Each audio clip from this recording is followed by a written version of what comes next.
Good morning. Time to review for test 3-6. So, here's your review sheet. The first question is all about factoring. So you should pull out your factoring chart right now and use it to help you with these questions. Just a little heads up, if you did not take the factoring test yet, so those of you in periods 8 and 9 that did not take it on the Friday before we left, you will take it eventually. Just right now we're moving on, but you will have to take it eventually. So this is a good review for those of you that did not take it yet.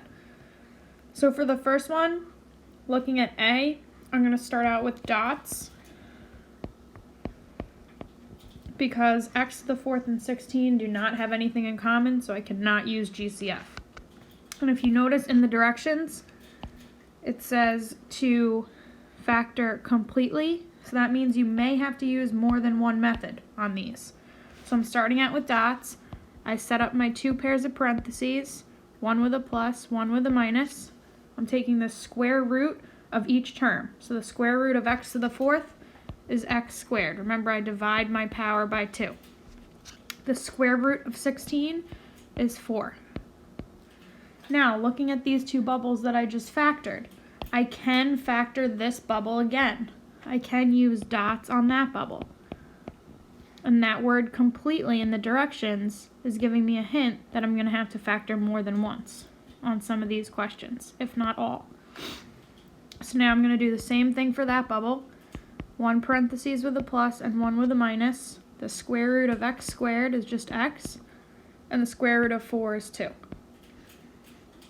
And then I bring down my original x squared plus 4.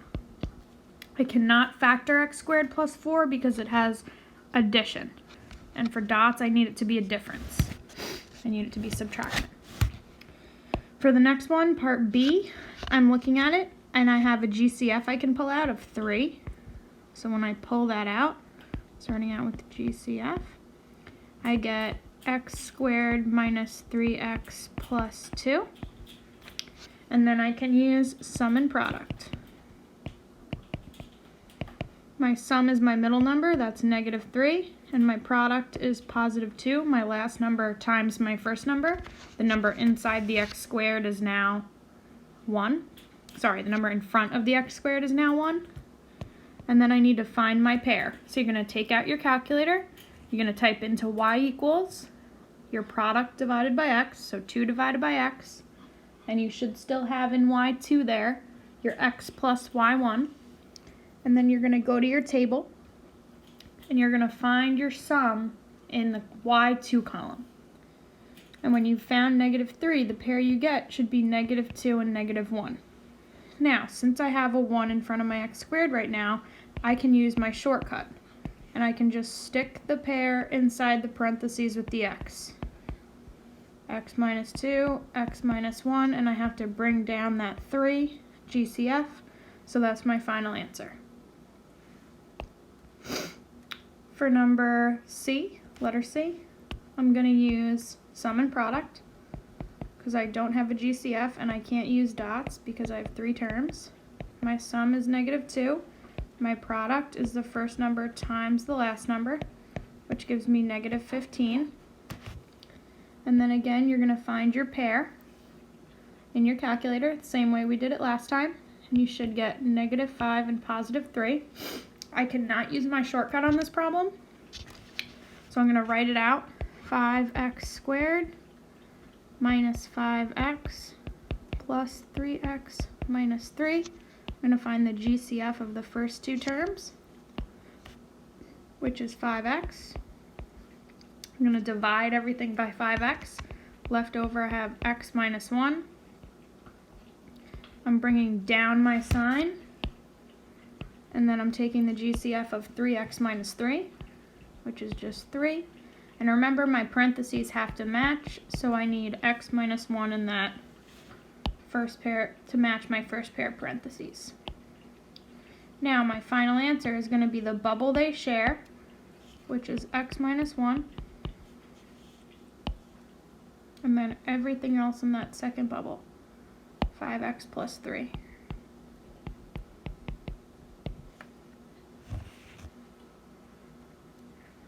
So that's my final answer for C.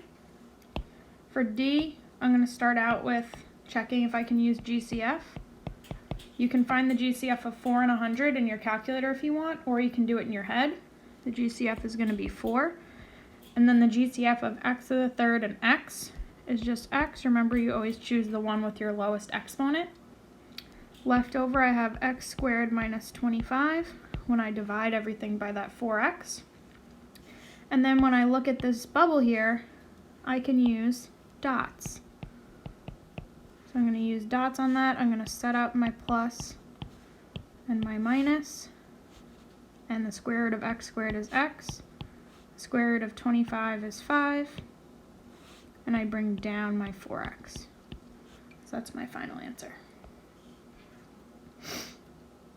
And then my last one, E. I can't use GCF. There's no GCF between those terms. I can't use dots because I have 3 terms. I can use sum and product. My sum is -3. My product is 2 times -27. You can use your calculator for that if you want, which is giving me -54. And then I'm looking for my pair. My pair of numbers in my calculator that I get is -9 and +6. So then I'm going to rewrite my problem.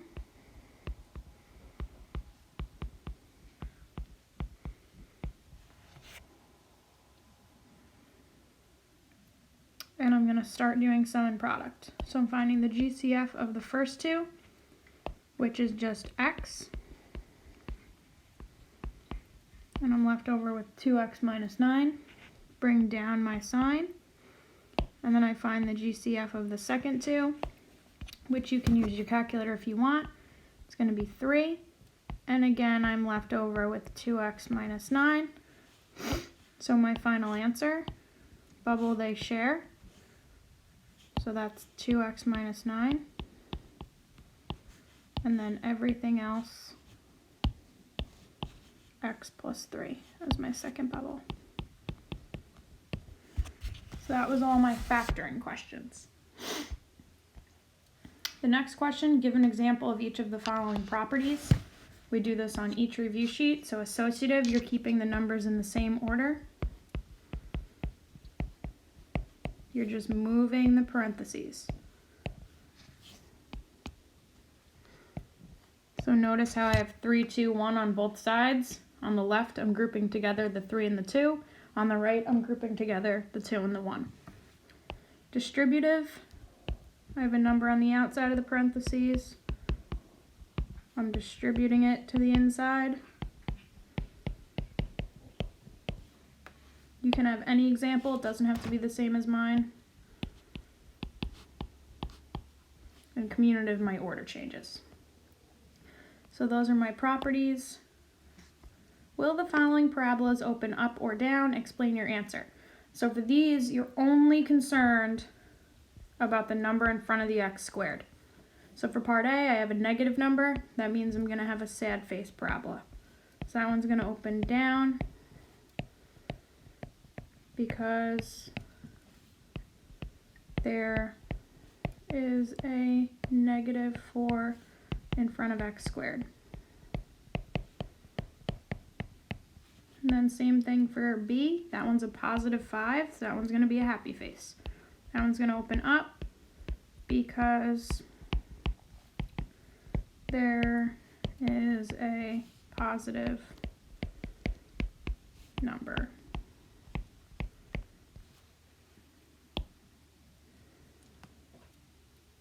Little technical difficulties there, sorry about that.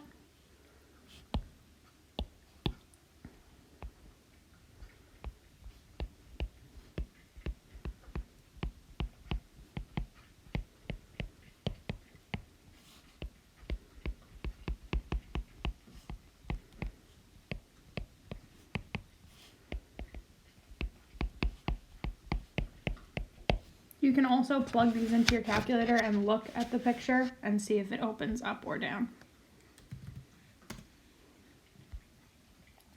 Next one, number 4. You can use the box method or FOIL for this for the beginning. X plus 5 squared. That means you need to do x plus 5 times x plus 5. I'll just refresh your memory on the box method.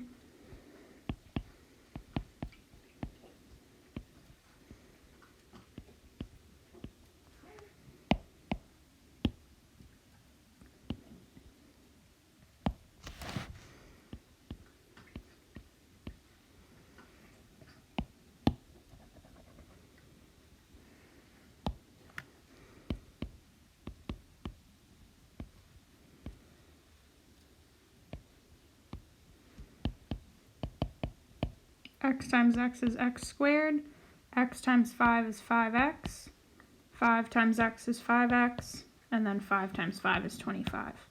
And then you just add everything together. So that's x squared plus 10x plus 25. And then you bring everything down. So minus 10x to the third minus 8 times x plus 1. And then I'm going to distribute my negative 8 to both of these pieces. So I'm bringing everything down.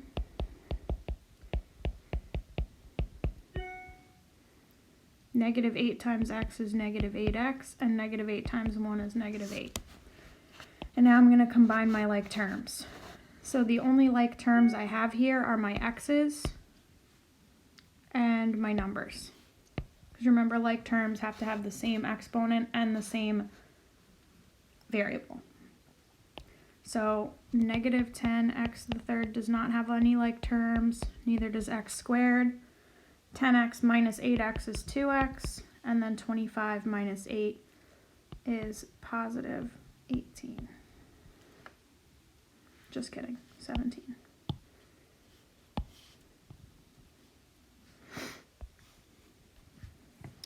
Number 5, state the coordinates of the turning point of each of the following parabolas.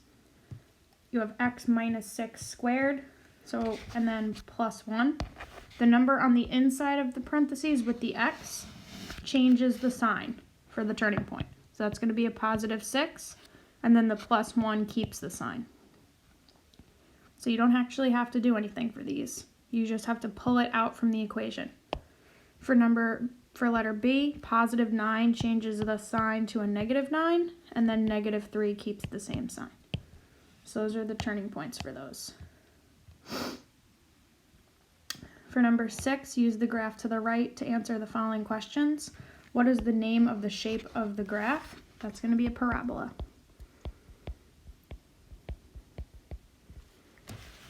What is the axis of symmetry? Remember, the axis of symmetry always goes through the turning point.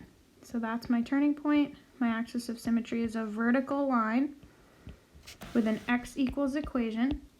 So you always want to start with x equals, and it goes through x equals 1. It's the same x coordinate as the turning point. Turning point here is 1, negative 4. Didn't ask for that, but if you want to just write it. The zeros, that's another name for the x-intercepts. They are always x values.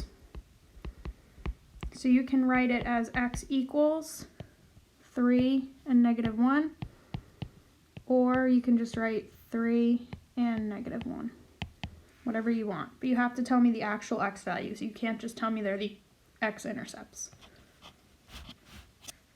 Fill in the missing values in the table without using the graph. So here's my table. I know my turning point is 1, negative 4. So everything is going to be centered around 1, negative 4. And I want everything around that to match up. So a couple of you were confused about this. So I'm going to fill in these missing values. So 0 and 2 need to match up because they're right surrounding 1. So the y value here is going to be negative 3. And then 3 and negative 1 have to match up.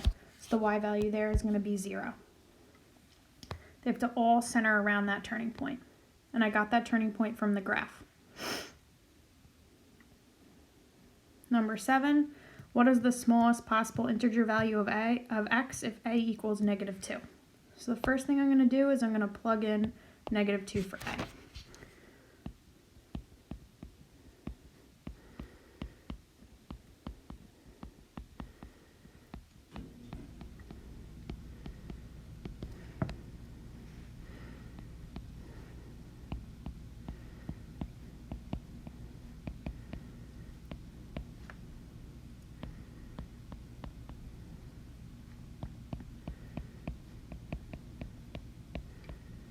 when I do that and simplify everything, I get negative 4x plus 11 is less than or equal to 23.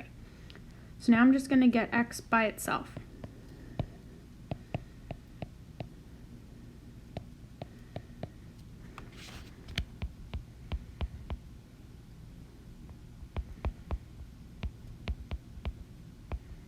Remember, when I divide by a negative, I have to flip the inequality sign. So I get x is greater than or equal to negative 3. Now, I bolded this for you. It says the smallest possible integer value of x. So if x has to be greater than or equal to negative 3, it has to be a number that's bigger than negative 3. So it can equal negative 3. So my answer is going to be negative 3. Because that's the smallest. Some other values it can be is negative 2, negative 1, 0, 1, 2, and so on. But it can equal negative 3 because of that or equal to. State if each of the following is a quadratic function. So the first one is going to be no because of that x to the third. It doesn't say you have to explain why, it just says give a yes or a no. The second one is going to be yes, because my highest power is x squared, and I have all whole number powers on my x's. Third one is going to be no, because I have that radical around my 4x. And then the last one is going to be no, because that's a linear function. It doesn't have an x squared. So you need an x squared, and you cannot have any radicals. Number 9, using the table below, find the turning point. So notice the negative 2's line up, the positive 4's line up. That makes your turning point. The center point, negative 1, negative 4. If f of x equals x squared minus 2x plus 3, what is the axis of symmetry? So what you're going to do is you're going to plug that into your calculator, which I'm doing right now. You're going to go to your table, and I'm going to write down what I see in my table right now. So I see negative 2,